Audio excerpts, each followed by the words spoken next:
Hey, gorgeous bomb leaders. Happy Friday to everybody. I'm on my way to the gym.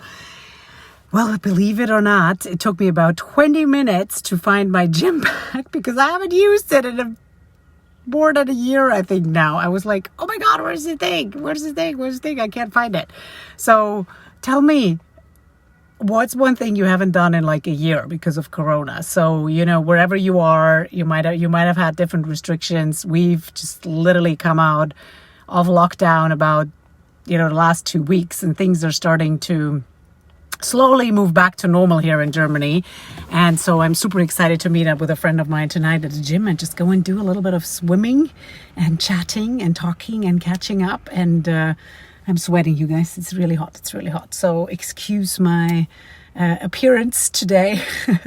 So welcome to Conscious Champagne Chat number 56. Today I want to talk about how to keep a positive attitude when you feel exhausted and when mama is basically exhausted, right? Because I know a lot of you are, putting in a lot of effort to be the best mom and to be a good mom. But then there's just these days, where the kids really get to us, where our husbands trigger us, and like everything is kind of coming on top of each other. And you are just plainly, purely, exhausted. And so how does it even happen that we are exhausted because of, hey, Christina, most of us think it is because of a lot of things that are going out in our, going on in our external world, or the duties that we have to do. And if you think about it, our lives are extremely scheduled. We are always back to back. We are spending, most of us, spending our time sitting in front of a computer for 8 hours or even more, locked inside a room or in an office. We don't spend as much time in nature as we would love to. We have phones, we have alarm clocks, all these things that kind of really control us and keep us to a very strict schedule. And then on top, we are responsible, for our family schedule as well. And so if you think about that, what it actually means that most of the day we live very, very unconsciously, and we are being dictated by all these things that are happening around of us.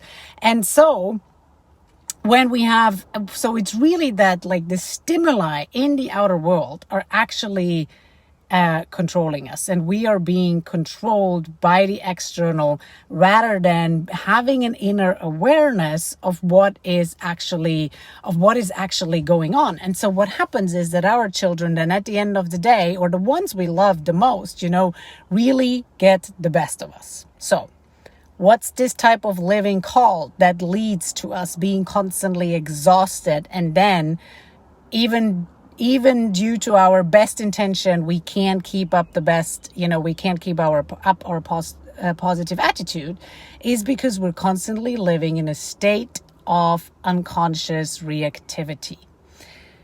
We have very little awareness, like true presence and awareness of how we want to show up, how we want things to go. And we don't actively think about these things. We're just kind of starting the day, and then we're living into the day. And so a reason for this is the reason we live in constant reactivity is actually we as humans, especially women who are really great at this fundamentally, we've completely lost the ability to feel all our feelings. And I keep saying this, and this is called mom leadership, right? And so it's, if you've been with me, it's all about the emotions, all the answers you're seeking to all your questions you're having about things that are not working out. You can find that answer in your feelings if you know how to feel them, right? So one of the skills that we want to build as moms, especially if we really want to keep this state of inner peace, of inner calm, and no matter what is thrown at us, no matter how exhausted we are, no matter how stressed we are, no matter how overwhelmed we are, we basically manage to treat the people we love the most in the way we really want to treat them, with compassion, with love, with mutual respect. And we don't give our power away to the reactivity of the moment. We don't give our power away to the feelings that are overruling us in that moment. So feelings are not here to be reacted to, but that is what we do 99% of the time during the day. There's something happening, there's a stimuli, we react. And while between that stimuli and that reaction, there's this space that we can learn to control. But that space is moving so fast, it's like nanoseconds basically, that we don't even have an awareness of what's happening during that space basically. And so we just react to what is thrown at us. And the reason for this is because we have not, as I said, we have forgotten to really feel our painful feelings. In fact, most of us have been raised to deny our feelings. And what that leads to is we vomit our feelings on the other person that is right there in that moment, and we got triggered by something, so we just dump it on them. And you know what happens, especially to our kids? It really forms their psychology. It shapes their software. The software that is literally programmed into their brain is being shaped by how we deal with our own feelings. If we are not the masters of our own feelings, and if we don't know how to be with the painful feelings, and we keep dumping and vomiting all that stuff in a reactive moment onto the kids, guess what? They are doing the same thing. It teaches them to do exactly the same thing. And then the irony of it all is, they go and throw a tantrum, or they start back talking to you. This is the moment, when they then start back talking to you, we go like, oh, how can you dare back talking to me? I'm your parent. You need to show me some respect. But literally, you can't blame them because it's exactly what we taught them. And I also don't want you to blame you, because this is not about blame. This is what you've been taught and your parents have been taught, because these are just things this is deep psychology, you guys. And only when you go to therapy, people will tell you about this stuff, basically, right? But it's such a fundamental human knowledge of how humans work. This is why I'm so passionate about it, because I'm like, oh my God, if everybody knew this, our lives would be so different. Feelings are meant to be felt, truly felt, the good and the bads, the ups and the downs. I truly believe that if every human on this planet learned to process their own feelings internally and really learned to feel their own feelings, we would have no hate. We would have no violence. We would have no wars. We would have no discrimination, all that stuff, because all that stuff exists. Because we don't know how to process our own pain, so we dump it on other people, basically. It would literally end all the suffering that we have. So my question to you and my challenge to you today, start becoming comfortable with who you are. Start becoming comfortable with being with your feelings. And I tell you, this is probably the biggest skill you will ever have to master in your entire life. It's like, I want you to look at this like you're going and taking a degree, to become a nurse. This is something that it does take practice. I'm not gonna lie. But the thing is, if you do this, what will actually happen is you become the most freeing human being. You become utterly whole, because when you start spending time with you, and this is how we do it. How do we have to learn to be with us. Most people, like women always say, I don't have time for self-care. I don't have time for self-care. And then if they get a moment for self-care, what do? Like me today, we go and we hang out with our best friend and have a nice coffee chat, or we go to the spa, or we go and take a massage. These are great things, don't get me wrong, but they are not self-care. The word in itself says it. Take care of yourself, your inner self.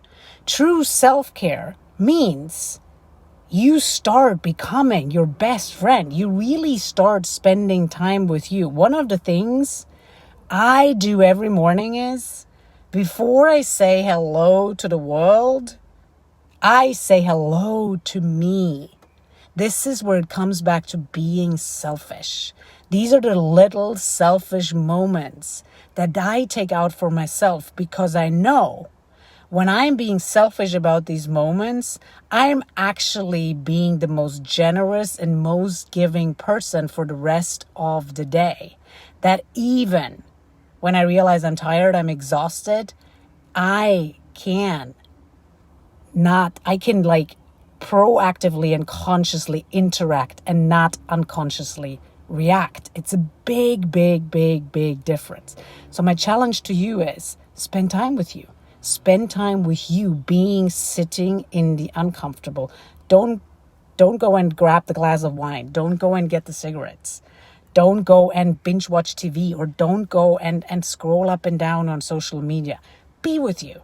And start with 5 minutes. Start with 5 minutes. Checking in, understanding. You don't even have to meditate. This is not about meditation. It's being and sitting in the uncomfortable.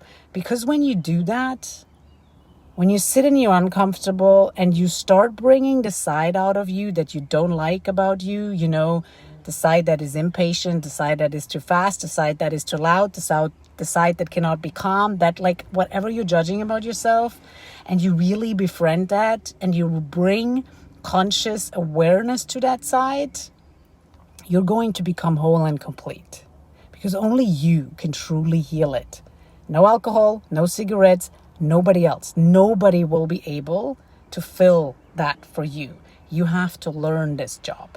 That's why becoming a master in really feeling your feelings and raising your emotional leadership. This is what emotional leadership is, guys. Feeling your feels, all of them. This is literally the only skill you ever have to learn in your life to get anything you want and to change every relationship 100 degrees around. So start doing it today. Let me know when you've watched this and you're up for this. I want to hear a big, loud, yes, heck yes, I'm going to do this. Be with you, my friends. Be with you. Be with the uncomfortable. If you want our help, this is where you can join our Rapid Anger Relief Mastermind or our upcoming workshop, clarifying what you want. This is the reason you don't know why you want. Most of us have no idea what we want because we never spend time with our feelings, and our feelings are really all clocked up. But when we learn to do that, things become so obvious and they become so clear. And that's when life starts to flow, and you can be in a conscious awareness state and take over and be in full control. All right, my loves, go and spend those 5 minutes with you every morning. Say hello to yourself, check in, really write down the feelings. Check in, say, I'm exhausted, I'm tired, I'm happy. Put it down and then ask why. Where is this coming from? What is triggering this? Really build a relationship with yourself, because it's the most magical and beautiful gift you can give to yourself and your children and your spouse. All right. Happy Friday. I'm off to the gym. See you later. Bye.